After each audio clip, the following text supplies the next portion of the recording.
आप सभी को मेरा प्रणाम। आज हम सब यहाँ हिंदी साहित्य के उस ज्योतिर्मय नक्षत्र की जन्म शताब्दी मनाने के लिए एकत्र हुए हैं, जिसने हिंदी आलोचना को केवल सिद्धांतों के दायरे से बाहर निकालकर उसे नए जीवन, नई चेतना और नई धार दी। जी हाँ, मैं बात कर रही हूँ युग पुरुष डॉक्टर नामवर सिंह जी। नामवर सिंह जी केवल एक आलोचक नहीं थे, वे विचारों के सशक्त आंदोलन थे। उन्होंने जब लिखना और बोलना शुरू किया तब हिंदी आलोचना केवल काव्य शास्त्र के नियमों की व्याख्या तक ही सीमित थी, लेकिन उन्होंने ये सिद्ध किया कि आलोचना केवल कमियां निकालने का काम नहीं है, बल्कि वो साहित्य को उसकी पूरी सामाजिक, राजनैतिक और सांस्कृतिक पृष्ठभूमि में समझने की एक जीवित प्रक्रिया है। उनकी प्रमुख कृतियां जैसे दूसरी परंपरा की खोज, कविता के नए प्रतिमान, छायावाद और वाद विवाद संवाद आज भी हिंदी भाषा के मार्गदर्शक प्रकाश स्तंभ की तरह है। जब उन्होंने दूसरी परंपरा की खोज की बात की तो उन्होंने भारतीय समाज की उस दबी कुचली लोक उन्मुख चेतना को सामने रखा, जिसे अक्सर मुख्य धारा का इतिहास अनदेखा कर देता है। नामवर जी का एक और रूप जो उन्हें अप्रतिम बनाता है वो है उनका वाग्मी रूप।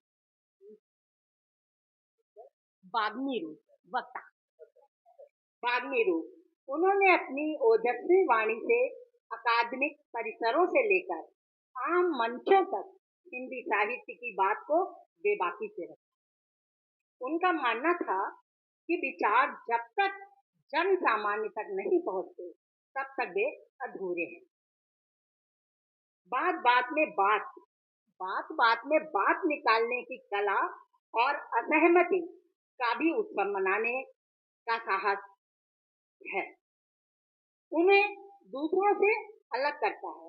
आज जब हम उनकी जन्म शताब्दी मना रहे हैं तो सबसे बड़ा सवाल ये है कि आज के समय में नामवर सिंह का क्या महत्व। आज का दौर संवेदनहीनता का दौर बनता जा रहा है, जहां असहमतियां तुरंत छोड़ दी जाती हैं और उसके लिए जगह कम हो रही है। ऐसे समय में नामवर जी का विचार, वाद विवाद और संवाद और भी अधिक प्रासंगिक हो जाता है। वे सिखाते हैं कि लोकतंत्र और साहित्य दोनों की आत्मा तर्क और स्वस्थ संवाद में बसती है। नामवर जी को सच्ची श्रद्धांजलि यही होगी कि हम साहित्य को केवल पढ़ने की वस्तु न समझें, बल्कि उसमें निहित सामाजिक सरोकार को पहचानें। अंत में नामवर जी के योगदान को नमन करते हुए इतना ही कहूंगी कि जब तक हिंदी आलोचना और संवाद की परंपरा जीवित रहेगी, नामवर सिंह जी हमारे विचारों में सदा जीवन रहेंगे। उनकी एक छोटी सी कविता है इसी से रिलेटेड, अंधेरे में। चर्चित कविता का थोड़ा सा अंश है।